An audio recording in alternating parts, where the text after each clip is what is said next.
السلام علیکم ناظرین، میں ہوں سمیم ابراہیم۔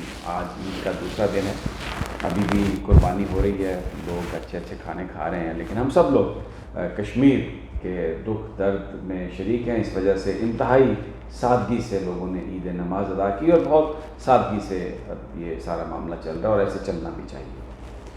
آج پاکستان کے جو ڈومیسٹک ایشوز ہیں ان پر میں بات کرنا چاہتا ہوں۔ ایک ایشو جو فریال تالپور صاحبہ کی پمز پولی کلینک سے اڈیالہ جیل جو منتقلی ہے، اس پر بہت اس وقت وہ اخباروں کی وہ زینت بنا ہوا ہے یہ ایشو۔ بلاول بھٹو صاحب نے بھی پریس کانفرنس کر کے کہا ہے کہ یہ ایک بڑا اپنا ظرف نہیں دکھایا اور بڑا یہ گھٹیا کام ہے، بڑی نیچ حرکت کی ہے کہ سیاسی مخالفین کی خواتین کو آپ اس طرح سے نشانہ بنا رہے ہیں۔ 3-4 اس میں ایشو ہیں۔ کیا فریال تالپور صاحبہ واقعی کسی سیاسی مخالف کی خاتون ہے یا خود کوئی سیاستدان ہے اور ان کا اپنا کوئی پورٹ فولیو ہے؟ اور ہم سب نے ووٹ دیے اس لیے کہ اکراس دا بورڈ اکاؤنٹیبلٹی ہو، یہ پاکستان میں قانون کی عملداری سب کے لیے ایک طرح کی ہو۔ ایسا نہ ہو کہ چند لوگوں کو تو تمام سہولیات میسر ہوں اور دوسرے جو پاکستانی ہیں، عام پاکستانی، ان کے لیے کچھ بھی نہ ہو۔ تو یہ بنیادی طور پر اس کا میں آپ کو احاطہ میں نے کیا۔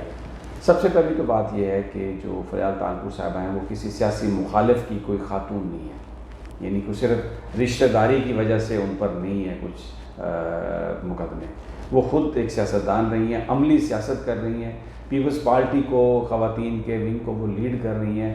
جب پیپلز پارٹی کی گورنمنٹ تھی، کشمیر کے معاملات کو دیکھتی تھیں، سندھ کے معاملات کو دیکھتی ہیں، اور بلکہ کہا جاتا تھا کہ انور سیال کی موجودگی میں اور ان کے تھرو وہ ایک باقاعدہ چیف منسٹر سیکریٹریٹ چلاتی تھی وہاں پہ۔ تو اب اگر ان پر ایک کچھ مقدمہ ہے تو وہ کوئی اس کو یہ کہنا کہ جی یہ اس لیے مقدمہ ہے کہ وہ آصف زرداری کی بہن ہے یا بلاول بھٹو کی پھپھو، یہ غلط ہے۔ مقدمہ اس لیے ہے کہ وہ خود رول پلے کر رہی تھی، وہ خود پولیٹیشین ہے، سندھ اسمبلی کی وہ ممبر ہیں، وہ کسی اس لیے ان کو نہیں نشانہ بنایا گیا کہ وہ کسی کی ماں بہن۔ دوسرا، ان پر چارجز ہیں اور اس کے اوپر حکام نے، نیب نے ان کے خلاف ایک مقدمہ دائر کیا۔ ان کی ضمانت، وہاں پر وہ گئے تو ان کا فزیکل ریمانڈ ختم ہوا، وہ جوڈیشل ریمانڈ میں آ گئی، تو وہ نیب کی کسٹڈی میں نہیں ہے، وہ محکمہ جیل خانہ جات کی حکام کی، انتظامیہ کی کسٹڈی میں ہے۔ اب رات کو انہوں نے شفٹ کیا، اس سے پہلے وہ ہاسپٹل چلے گی۔ میں نے ایک ویڈیو میں بتایا بھی تھا کہ انہوں نے ادویات کیا لی۔ یہ قطعی طور پہ غلط اور بے بنیاد ہے کہ ان کی حالت تشویشناک ہے یا ان کو کوئی پرابلم تھی۔ وہ جس ڈاکٹر نے یہ لکھا ہے اس کی انویسٹیگیشن ہونی چاہیے، جس نے یہ لکھا ہے کہ ان کا کارڈیک ایشو ہے اس کی انویسٹیگیشن ہونی چاہیے۔ ان کا بلڈ 150 سے، ان کا جو بلڈ پریشر ہے وہ 150 سے 90 میں تھا، اور ان کو وہ بوتل لگی گلوکوز کی کیونکہ کچھ منرلز کی کمی ہو گئی تھی۔ گولیاں جو انہوں نے کھائیں، ایک سے پروکسن جو چیسٹ انفیکشن کی، اور دوسری گولی جو انہوں نے کھائی رائزک جو ایسیڈیٹی کی ہے، اس کے علاوہ کچھ کھایا نہیں۔ ای سی جی انہوں نے نہیں کروائی، پوری رات ای سی جی نہیں کروائی۔ کہہ رہی ہیں کہ میں واش روم جا رہی ہوں، مجھے موشن لگ گئے ہیں اور مجھے وامٹنگ ہو رہی ہے، تو ای سی جی نہیں انہوں نے کروائی۔ یہ کون سی کارڈیک ایمرجنسی ہے جس میں ای سی جی بھی نہیں ہوئی اور ساری رات وہ صرف موشن کے لیے واش روم میں جاتی رہی ہیں؟ پھر تمام لوگوں نے وہ ویڈیو دیکھی ہے جس میں جب ان کو لے جایا جا رہا ہے تو وہ اتنے ابیوزز بول رہی ہیں، دھمکیاں دے رہی ہیں کہ آج جس بندے کو دل کی بیماری ہو وہ اس طرح سے اس کا بیہیویئر ہے۔ تو اگر رات کو ہاسپٹل میں ان کو ڈسچارج ہوا ہے تو ڈیفینیٹلی ان کو اپنی جگہ پہ جانا ہوگا، اور وہ جگہ اڈیالہ جیل تھی۔ اب اس میں ایک قانونی نکتہ ہے جس کا قانونی ماہر جواب دے سکتے ہیں کہ 5 بجے کے بعد جیل بند ہو جاتی ہے اور کسی کو وہاں پہ ٹرانسفر نہیں کیا جاتا۔ اب یہ اس چیز پر تحقیقات بھی ہو سکتی ہیں، بلاول بھٹو عدالت میں بھی جا سکتے ہیں، اور وہ بالکل اس میں وہ ٹھیک ہے۔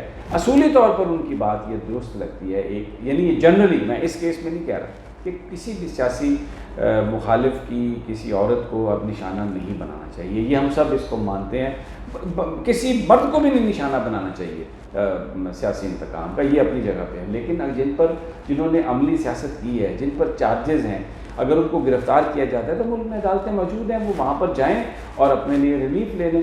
اس پہ پریس کانفرنس کا استعمال، اس پہ فلور آف دا ہاؤس کا استعمال، اور یہ کہنا کہ جی ہم کشمیر پہ یکجہتی قائم کرنا چاہ رہے تھے لیکن آپ مخالفین کو پکڑ رہے ہیں، اس کا مطلب ہے پھر تو عمران خان صاحب ٹھیک کہہ رہے ہیں نا کہ یہ سارا شور جو ہے یہ صرف اس لیے ہے کہ یہ جو کرپشن کے مقدمات ہیں، یہ جو احتساب کا عمل ہے اس کو آپ روک دیں اور ہم کشمیر پر یکجہتی کے لیے آپ کے ساتھ تیار ہیں۔ یہ کہاں کی پالیٹکس ہے کہ جو کرپشن کے کیسز ہیں ان کو آپ کشمیر کی جدوجہد سے جوڑ دیں کہ ہم چاہتے تھے ایک میسج جائے لیکن آپ تو ہمیں پکڑ رہے ہیں۔ بھئی پکڑ تو اس لیے تو نہیں رہے کہ آپ سیاسی مخالف ہیں، پکڑے تو اس لیے جا رہے ہیں کہ آپ دونوں نے ایک دوسرے کے خلاف مقدمات، یعنی جن مقدمات میں پیپلز پارٹی کے لوگ اندر ہیں یا نون لیگ کے لوگ اندر ہیں، یہ عمران خان صاحب کی گورنمنٹ نے نہیں کیے، یہ پہلے ان دونوں نے کیا۔ اب جس میں مریم نواز صاحبہ جس کیس میں اندر ہیں، یہ 2010 سے ریڈ فلیگ ہوا، تو بھائی 2011 میں ریڈ فلیگ ہوا تو اس وقت کس کی گورنمنٹ تھی؟ وہ عمران خان تو اس وقت گورنمنٹ میں نہیں تھا۔ ایک چیز اور میں کہوں، تھوڑا سا ہم یہ دیکھتے ہیں کہ عید والے دن آصف زرداری صاحب کو اس دفعہ ان کے ساتھ سختی ہوئی ہے، کسی کو ملنے کی اجازت نہیں دی گئی ان سے، اور بلاول بھٹو نے یہ کہا کہ ان کو نماز بھی پڑھنے کی اجازت نہیں دی گئی، جبکہ دوسری جانب جو مریم نواز صاحب ہیں، شہباز صاحب بھی ان سے ملنے گئے، حمزہ بھی وہاں پر ملے اور سب نے کھانا بھی کھایا، تصاویر بھی، وہ جو انویسٹیگیٹر جنہوں نے پکڑا حمزہ شہباز کو وہ ان کے ساتھ بیٹھ کے کھانا کھا رہے تھے، تو سب کچھ کیا، لیکن نواز شریف صاحب سے شہباز صاحب عید والے دن نہیں ملے جو میری اطلاع ہے۔ تو تھوڑا ہمیں یہ نظر آیا کہ پیپلز پارٹی پر جو ہولا ہاتھ تھا ماضی میں وہ ذرا سخت ہے، اب وہ کیوں ہو رہا ہے، کس لیے ہو رہا ہے، یہ تو حکام بتا سکتے ہیں، لیکن جو عید کے موقع پر جو سختی ہوئی ہے وہ پیپلز پارٹی پر ہمیں نظر آیا تھوڑی سی زیادہ ہوئی ہے، اور نون لیگ اس حوالے سے ہم نے دیکھا ہے کہ اس کو تھوڑا ریلیف ملا ہے۔ حمزہ شہباز، مریم نواز اور شہباز شریف ان کی آپس میں ملاقات ہو رہا ہے۔